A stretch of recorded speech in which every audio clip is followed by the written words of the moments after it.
Bienvenue à Tech et Houblon, le podcast qui explore les technologies de l'information et notre passion pour la bière. Je suis votre animateur Paul Saucier et dans cet épisode enregistré au Benz Bar, nous nous plongeons dans le monde passionnant des technologies de l'information. Des dernières nouvelles et tendances aux avis d'experts, nous couvrons tous les sujets et sans oublier nos recommandations de bière.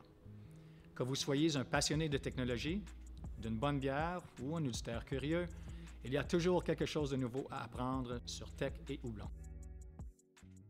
Aujourd'hui, on a le plaisir d'accueillir à nouveau le fondateur de R2I, Benoît Martel. Benoît, bienvenue. Bien, bonjour Paul, merci beaucoup encore de cette invitation.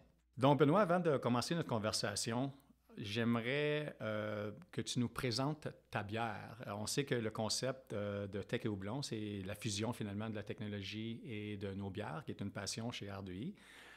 C'est quoi la bière que tu recommandes aujourd'hui? Oui, bien, écoute, ma recommandation du moment aujourd'hui, encore un cru québécois. Donc, la Ixon Milkshake IPA de la microbrasserie Deux Frères à Terrebonne. Donc, c'est une Milkshake IPA, comme son nom le dit, qui cote à 6,1 %. Donc, un bon taux d'alcool, mais qui est pas trop pire en cette fin d'après-midi. Et qui tire un IBU à 74. Donc, quand même une très bonne amertume, excellente bière et dans le style d'une milkshake est vraiment une des tops au Québec. J'ai remarqué que tes bières ont un pourcentage d'alcool un peu plus élevé que les miennes. Moi, j'ai choisi la Ale Blonde de La Poche Bleue, les gars de La Poche Bleue qui font cette bière ou en partenariat. J'ai 4,5 % d'alcool, puis je dois avouer que c'est une bière de tous les jours, mais avec beaucoup de goût. Je viens d'ouvrir, de goûter, puis c'est très bien. Aujourd'hui, on va parler d'une chose qui est très importante pour R2I et surtout pour nos clients, c'est ISO. Ça change quoi concrètement pour nos clients d'avoir les certifications ISO? Donc, Benoît, peux-tu nous expliquer un peu c'est quoi finalement ISO? Ben oui, tout à fait. ISO, c'est une norme de standard international. En fait, c'est une norme qui dit que des standards de qualité à atteindre, mais surtout les maintenir. C'est également à la base un processus d'amélioration continue. Ça nous assure de suivre un processus rigoureux et prouvé qui est audité à chaque année. Merci beaucoup pour l'explication, Benoît. Évidemment, il y a tout un processus derrière la certification ISO. J'en connais un peu, mais je sais qu'en tant qu'entrepreneur, ça peut être quand même assez difficile pour une entreprise de passer à travers ces processus-là.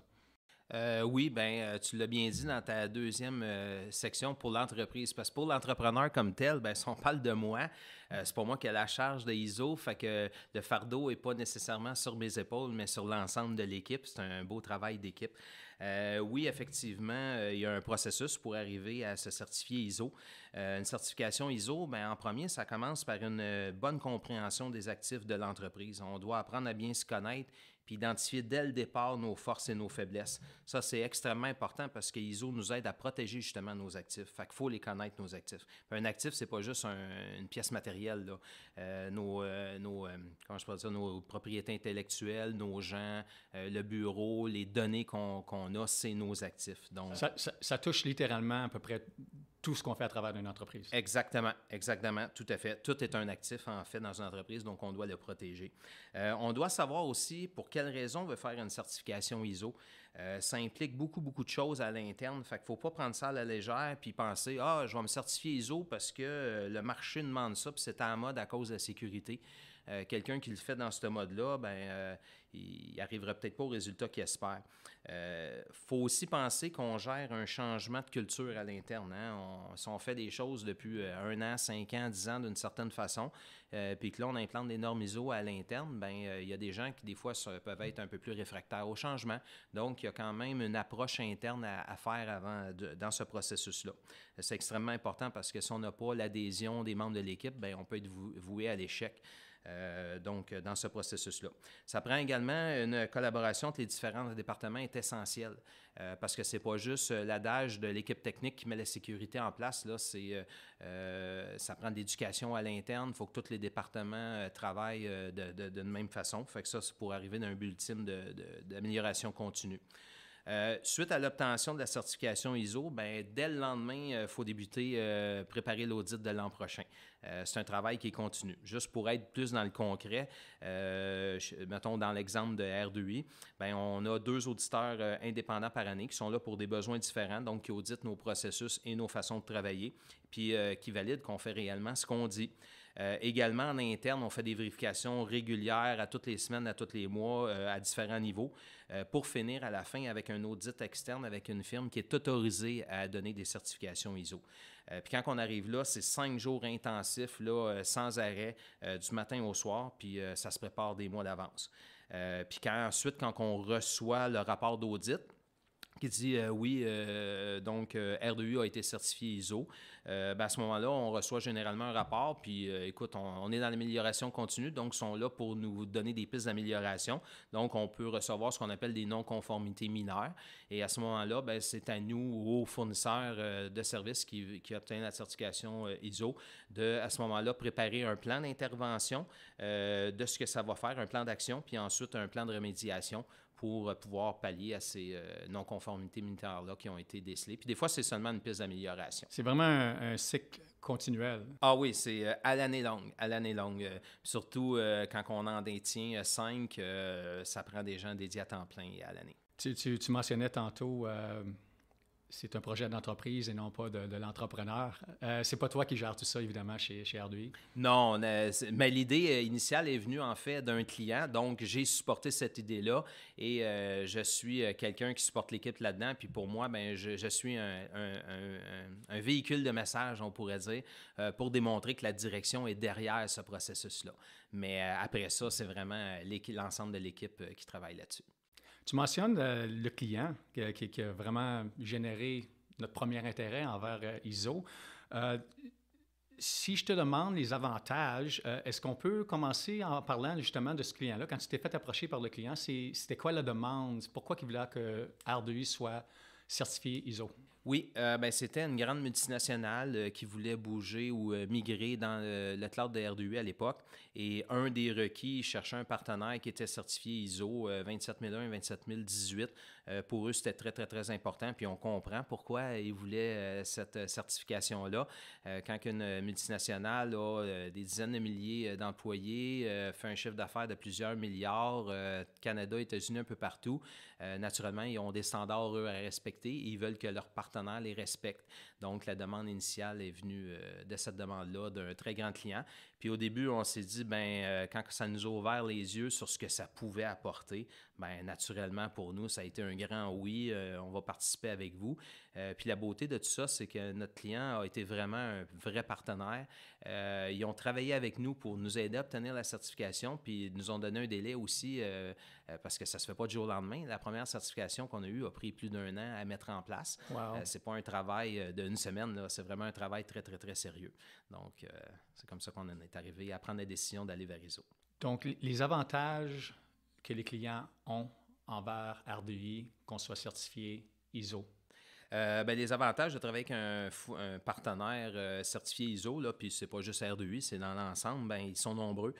Mais avant tout, c'est surtout le gage d'un processus rigoureux et éprouvé qui dicte nos actions quotidiennes puis qui standardise la façon qu'on travaille dans toute la compagnie et dans tous nos projets. Ça permet aux clients de savoir qu'on est régulièrement audité par l'extérieur et à chaque année. On doit démontrer nos améliorations technologiques. Donc, en mettant en place une telle certification, on assure que tout le monde travaille de façon similaire, comme j'ai dit tantôt, dans un même objectif. En même temps, ça assure notre client partenaire que le partenaire comme R2I, il y a un plan en cas de désastre pour assurer la continuité des affaires parce que ça fait partie des normes ISO dans la technologie que nous, on a. Puis selon le type de service que le client a besoin, ça peut être essentiel d'avoir un plan de désastre et un plan de recouvrement de retour en affaires. Excellent. J'ai vécu un peu les effets ISO et puis on essayait d'embarquer justement un nouveau partenaire dans notre écosystème et puis on m'a expliqué un peu les démarches que ça prenait parce que même les partenaires avec qui on fait affaire avec doivent avoir certains critères pour que nous, on puisse les utiliser comme fournisseurs. Oui, 100%, tu as 100% raison, Paul. Effectivement, dans notre processus de sélection des fournisseurs, ce que ISO nous a apporté, c'est de faire un due diligence, là, une vérification diligente de ces entreprises-là. Est-ce qu'eux ont des politiques de sécurité? Est-ce qu'eux ont des politiques d'utilisation des documents, des renseignements personnels? Est-ce qu'ils le publient? Est-ce que c'est une organisation, un exemple, on parle des ISO 26000 qui n'est pas technologique, mais qui est plus l'impact environnemental et sociétal des entreprises. Bien, est-ce qu'il y a de l'exploitation des enfants? Est-ce qu'il y a de l'exploitation à tout niveau? Donc, on parle beaucoup de la technologie, mais en même temps à tous les niveaux. Donc, oui, effectivement, nos fournisseurs, à chaque fois, doivent démontrer, on peut dire, patte blanche là, pour pouvoir travailler avec nous. Oui, oui. Ça apporte vraiment les dirigeants à vraiment bien connaître leur entreprise. Parce que si tu te fais tester, si tu te fais vérifier sur tous les points de l'entreprise, il faut vraiment que tu sois à plomb sur... Oui, tout à fait. Puis ça commence avec, tantôt quand j'ai dit qu'il faut bien se connaître, connaître nos forces et nos faiblesses et nos actifs, bien c'est la base. Fait que ça nous aide vraiment à se connaître et à aller jusqu'au bout de tout ça. Tu as mentionné tantôt que un des premiers objectifs, c'est de figurer pourquoi. C'est quoi la raison qu'une entreprise, surtout un fournisseur de services comme nous, voudrait être certifié ISO. Est-ce que tu peux partager avec nous, c'était quoi, s'il y avait une ou deux raisons, à part justement qu'un client qui nous a demandé, mais après réflexion, c'est quoi qui nous a dit, oui, c'est absolument pour nous ça? Bien, suite à la demande de ce client-là spécifiquement, puis quand on a étudié ce qu'étaient les normes ISO, bien, pour nous, ça nous a vraiment amené à réaliser que ça faisait partie de notre ADN finalement. On n'avait juste pas des ISO en place, mais une de nos valeurs, c'est l'excellence. Puis ISO amène ça, amène dans le fond l'imputabilité. On est responsable, c'est nous, on a une certification, donc on démontre à nos clients qu'on a des processus, donc on en devient responsable. Donc quand on a réalisé ça, on s'est dit, ben ça fait partie de nous, c'est notre ADN, donc on prend ça très au sérieux, puis on a été dans les premiers. Tu sais, aujourd'hui, ISO est de plus en plus populaire, mais c'est depuis 2-3 ans. Nous, il y a 6 ans, 5 ans, 6 ans, on a commencé ce processus-là avant que la vague commence. Puis à partir de ce moment-là, on s'est vraiment mis un plan sur le long terme. Pour nous, c'était un coup qu'on commençait le processus ISO. C'était pas d'arriver à dire on fait seulement 2 parce qu'un client l'a demandé. Non, on a dit c'est pour nous une façon d'avancer puis de prouver à notre client qu'on est là pour eux puis qu'on a tout fait pour pouvoir être sécuritaire puis d'avoir de la conformité puis de la gouvernance. Donc, c'est vraiment, par rapport à ce qui a initié, c'était vraiment juste une petite poussée dans le dos. C'était vraiment dans l'ADN, comme tu dis, de la compagnie d'aller dans cette direction. Oui, bien, en fait, ça a été le eye-opener, comme on pourrait dire, qui nous a ouvert les yeux que c'était notre quotidien. Finalement, on n'avait juste pas la certification, il fallait juste la compléter. Ah, superbe. J'imagine que ça a quand même un impact. J'imagine, comme je me mets dans les souliers d'un client, que ça doit avoir un impact quand même assez considérable au niveau de la confiance que le client, justement, va avoir envers le fournisseur de services. Oui, tout à fait. Effectivement, ça a un effet de levier de confiance. Donc, le client, pour lui, l'avantage que ça amène et qu'il le met en confiance. Mais avant tout, il faut bien comprendre que c'est pas parce que tu as une certification ISO qu'automatiquement tu fais confiance à ton partenaire les yeux fermés. Parce qu'au-delà de la certification ISO, il faut que ton partenaire soit capable de livrer la marchandise pour pouvoir gagner la confiance des clients. Fait que c'est pas juste une question des ISO. ISO, ça ajoute un complément au sérieux de notre démarche et de notre désir de toujours viser l'excellence, en fait. Puis ça nous force, là, mais je veux dire, ça nous oblige à vraiment être toujours vigilants à ce point-là. Également, ISO, ben, ce que ça donne aux yeux du client, ben, ça donne l'image d'une entreprise qualifiée, qui suit les règles établies, puis si tu me permets l'expression, qui n'agit pas en cow-boy.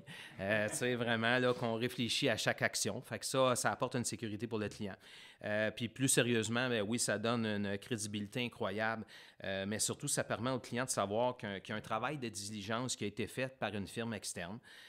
Et donc, que le travail qu'eux devraient faire pour savoir si le partenaire est le bon partenaire, oui. Bien, suite aux certifications ISO, bien, ça assure que les bonnes pratiques, on les a suivies. Quelqu'un nous a audité là-dessus. Donc, que le travail que lui pourrait faire, il a déjà été fait. Ça n'empêche pas le client de continuer à faire ses devoirs, mais il y a déjà une bonne partie qui a été faite. Puis, à ce moment-là, bien, le lien de confiance, il s'établit plus facilement.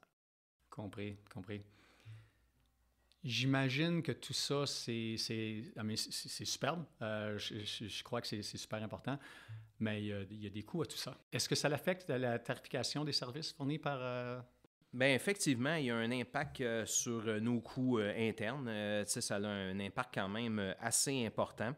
Par contre, R2I, on se place dans une excellente situation compétitive parce que grâce à notre efficacité opérationnelle, qui aide de l'autre côté à diminuer les coûts, bien, on arrive à être très, très, très compétitif quand même dans le marché. Donc, c'est toujours ça de l'innovation, hein? C'est comment qu'on améliore tout ce qu'on peut.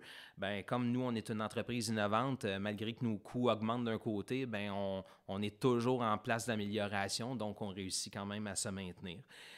Puis malgré que les coûts sont parfois plus élevés, dépendant, ben c'est ce que nos clients demandent aussi. Hein. Faut pas se leurrer aujourd'hui. Les standards de qualité, la sécurité, il n'y a pas de compromis à faire là-dessus.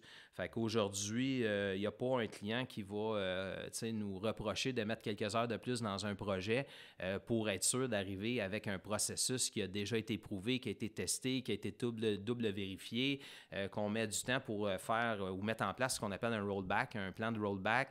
Donc, si jamais il y a une problématique dans la migration, bien, on sait déjà d'avance ce qu'on va faire. Puis c'est tout ça que les ISO amènent à réfléchir, les fournisseurs de services comme nous. C'est pas juste je m'en vais implanter samedi puis je fais une migration. Non, non, mais si ça va pas samedi, qu'est-ce que tu fais? Tu y as pensé, si on plante, comment qu'on se relève de tout ça? Donc, c'est ce que ça... oui, ça a un impact, mais l'impact positif est beaucoup plus grand que l'impact négatif. Puis les clients adhèrent à ça, puis ils comprennent très bien. Ça devient un investissement, finalement. Oui, effectivement, ça devient un investissement. Puis la beauté de tout ça, c'est que nous, on investit globalement pour l'ensemble de nos clients. Donc, quand nos clients profitent de notre offre info nuagique, un exemple dans Edwin, bien, les coûts qu'on a mis à tout mettre ISO, si on les sépare à 100 clients, bien, ce n'est pas 100 clients individuellement qui ont eu besoin de le faire. C'est R2I qui en a pris la charge, qui a mis tous les efforts et le temps pour le faire au bénéfice de nos clients et eux en profitent par la bande dans une offre qui est déjà sécurisée et prêt à les recevoir pour eux. Donc, il y a beaucoup d'avantages effectivement pour le client. Tous les bénéfices à une fraction du prix. Effectivement, c'est une bonne façon de dire. Est-ce qu'il y a des inconvénients autres que... On a parlé un peu du cycle continuel et puis de tout ce que ça engendre, mais est-ce qu'il y a d'autres inconvénients d'avoir une certification ISO? Oui, on ne se le cachera pas. ISO amène quand même une plus grande lourdeur administrative et à tous les points de vue. J'ai parlé tantôt de la gestion de changement. Donc, oui, effectivement, l'impact que ça peut avoir, c'est que ça a un impact sur les individus, les humains à l'intérieur de l'entreprise parce qu'on leur demande de changer leur façon de travailler. Donc, naturellement, ça a un impact, donc c'est plus lourd. Mais encore là, ça amène plus d'avantages que de lourdeur ou d'inconvénients. Puis, c'est comme je disais tantôt, il n'y a personne qui pourrait être contre le fait qu'on met plus de temps à préparer une tâche ou à l'exécuter parce qu'on a fait nos devoirs puis on veut s'assurer qu'on n'aura pas de surprise. On va toujours avoir des surprises, mais l'important, c'est comment on réagit à ça. Oui. Écoute, j'avoue, je suis un entrepreneur, comme tu le sais. Au début, à travailler avec R2I, je me sentais un peu délogé un peu parce que j'ai quand même bâti des belles entreprises, mais jamais avec les processus comme ISO à l'interne. Et puis, au début, j'ai embarqué puis je regardais ça, puis c'était comme, OK, c'est fou comme changement. C'est presque avoir un environnement corporatif, mais avec l'excellence et puis l'agilité d'un start-up. Et puis, c'est vraiment ce qui m'a ouvert les yeux à ISO et puis vouloir en savoir plus. Et puis, justement, la raison pourquoi tu es ici aujourd'hui avec moi. Bien, si tu me permets, Paul, s'il te plaît, je oui. rajouterais, c'est que tout ça nous a permis à R2I, mais toute entreprise là, qui va vers ISO, mettons dans l'exemple d'R2I, c'est d'avoir des processus et une façon de travailler qui est de qualité de très grande entreprise, à prix abordable pour une PME, mais à grandeur humaine. À échelle humaine. Puis ça, ben, ça apporte toute une différence là, quand tu es capable de faire affaire avec un partenaire qui est là pour le côté humain également. Très bien dit. Dernière question de mon côté. En passant, j'aime vraiment ma bière. Plus, je ne sais pas si c'est parce que j'en bois plus, parce qu'elle devient de plus en plus bonne, mais c'est vraiment une bière excellente de mon côté. J'étais un petit peu plus lent sur la boire. Juste pour terminer, une dernière question de mon côté. Les conseils que tu aurais pour des clients justement qui cherchent à travailler avec un prestataire de services certifié? Oui, bien, quand vous faites la recherche d'un partenaire puis que vous voulez qu'il soit certifié ISO ou que vous avez le choix entre un qui n'est pas certifié ou l'autre qui est certifié, bien, le client, bien, ce que j'aurais comme conseil, c'est qu'il soit assuré que le partenaire en question a des gens en interne pour suivre les améliorations puis qu'il le prend au sérieux. Comme j'ai dit tantôt, on ne fait pas ISO parce que c'est la saveur du mois, parce que la sécurité est importante. C'est un processus continu. Fait que ça, il faut que le client s'en assure que c'est pris au sérieux à l'intérieur ou chez son partenaire. Il ne faut pas que ça devienne juste un minimum à atteindre, comme je dis, pour satisfaire le marché. Il faut que ça fasse partie de l'ADN du partenaire. Donc, sur quel est-ce qu'ils ont c'est quoi leur plan à long terme? Comme je disais tantôt, nous, on l'a su en 2018 qu'on voulait se rendre à 5 certifications ISO. Puis ça a pris entre 5 et 6 ans. Là, on est dans notre 6e année pour compléter notre 5e. Puis l'autre dernier conseil, ben, je vous dirais, gênez-vous pas de poser des questions sur le processus interne, sur n'importe quoi. On est supposé d'être habilité à répondre à toutes ces questions-là parce qu'on les répond de toute façon à nos auditeurs.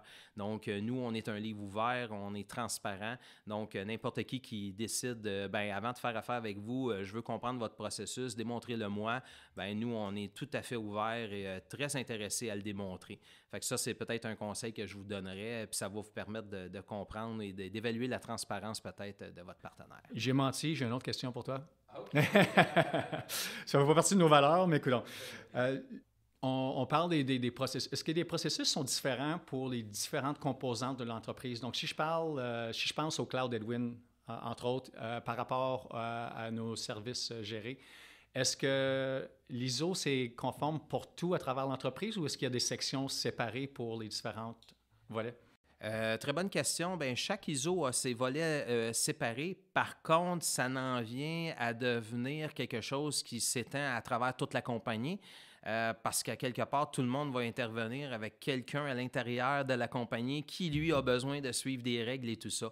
Fait que oui, chaque section, un exemple, on prend ISO 27001, c'est la sécurité des TI en général. Donc, ce n'est pas spécifique au cloud, mais quand on a implanté 27001, automatiquement, les bénéfices de 27001 se sont répercutés dans le cloud.